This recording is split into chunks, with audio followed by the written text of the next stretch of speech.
Hi there, it's Femi of the World Film Reviews on Netflix. I'm here with Fumbi. Fumbi, and the film we're going to be reviewing for you today is Living in Bondage. Let's go straight to the thriller.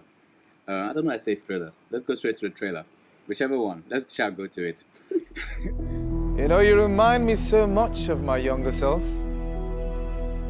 I do?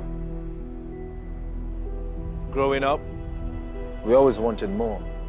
You felt you're never really where you're meant to be.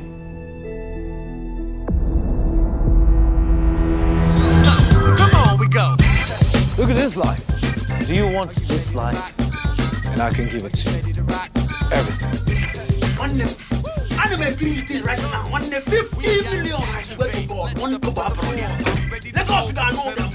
Let go sit down when I'm there over there. Hey! Like I said, blast off, let's do that stuff. Moving like I'm cool in the game. Doing the mainframe when I'm doing my thing. Power. Yeah. This film is, I think it was released in 2019, directed by Ramsey Noah, and he also stars in it too as Richard Williams. It tells the story of Namdi. Yes. Namdi, he was Played by Swanky JK. and Nandi's an advertiser, recent, trying to get his career on the go. And he is mentored by Richard Williams, Ramsey Noah. Who's also his boss. Who's also his boss. And unknown to Namdi, Richard is involved in, or he's the head of a cult, the Six. I think the Brotherhood of the Six, or is it just the Six? And, it's later on as the story goes on that Namdi begins to realize what he's actually involved in. What he's gotten himself into, and he tries to get out of it. That's basically what the film is It's about. about, yeah. I mean, what did you think about it, about the film? Well, I enjoyed it. I think it was very entertaining. The only problem I had was the cult scene. Okay, The shrine scene. Yeah. I felt like it was too westernized. Yeah, that's the thing, I mean, this is almost as if, a cult entered Africa when Christianity entered Africa.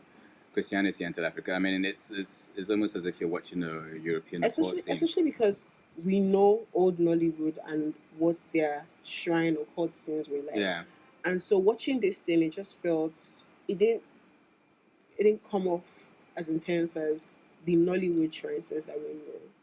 Yeah. And I guess this is their way of breaking out of that narrative, but this was so whitewashed. You see, I mean, with this, cast, there was another character in it, Namdi's girlfriend. Munachi Abi, Yeah. who plays Kelly. I loved when they met.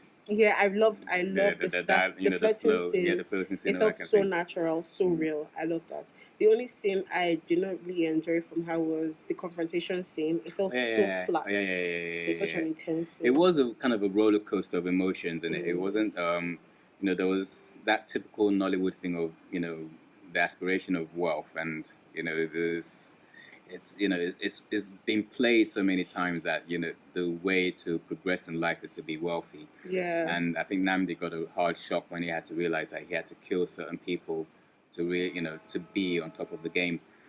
It's Another thing I wasn't really a huge fan of was the soundtrack.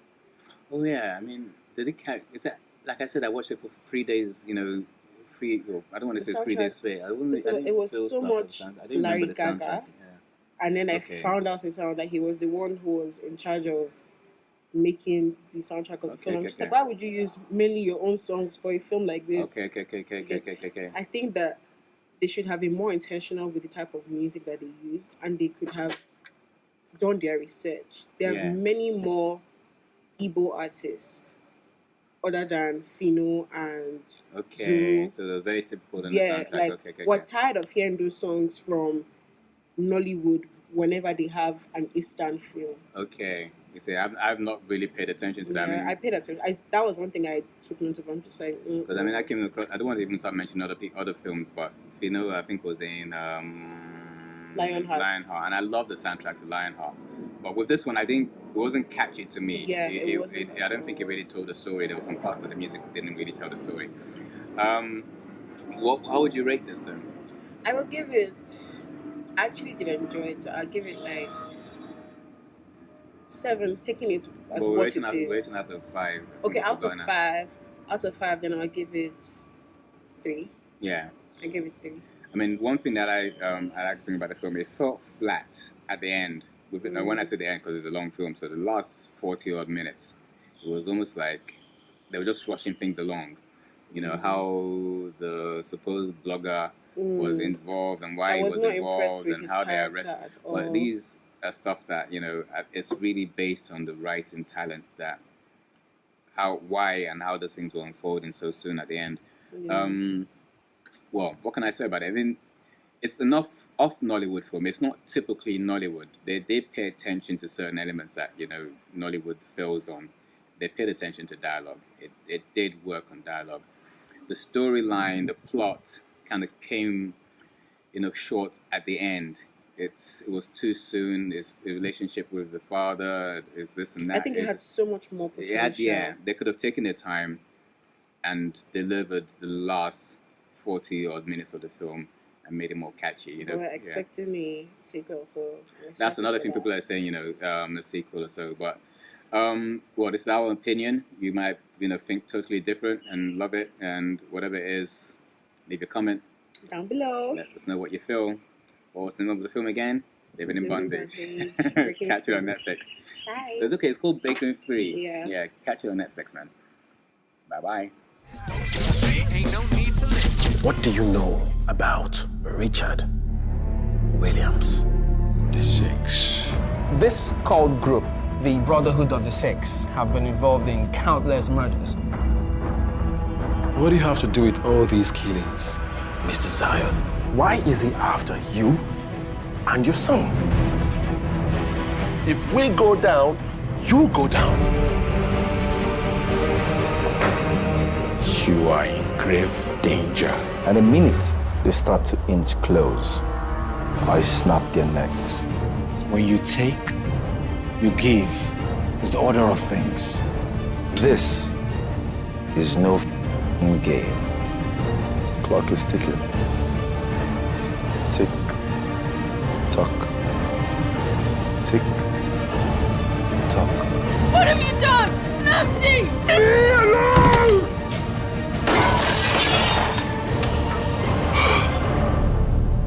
Are you ready to get your key? What key, sir? Key to the good life.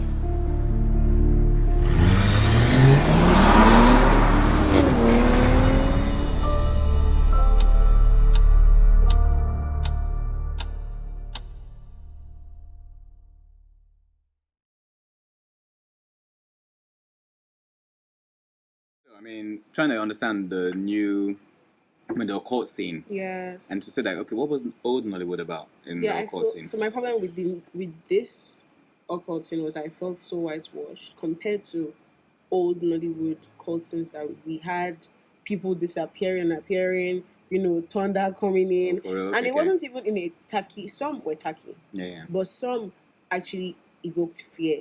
Yeah. In a lot of viewers. Okay. And so I was expecting something along those lines, even if it was not exactly. I just wasn't expecting, you know, the usual hex and all of that. Nah. It was a very Eurocentric thing, the triangle and the and it didn't have and all enough that kind of stuff. We know that the film itself lets us know that the 6 brothers are from the eastern part of Nigeria. We don't have any traditional backup in the cult scene. Oh, for real? Because I was wondering, you know, even that kind of thing that. And even if your headquarters is in Rome, if you're telling me that the founders are from the east, then I need to see something. Like even if it's just incantation. The history of it, the background of it, you know, I mean, that would probably be.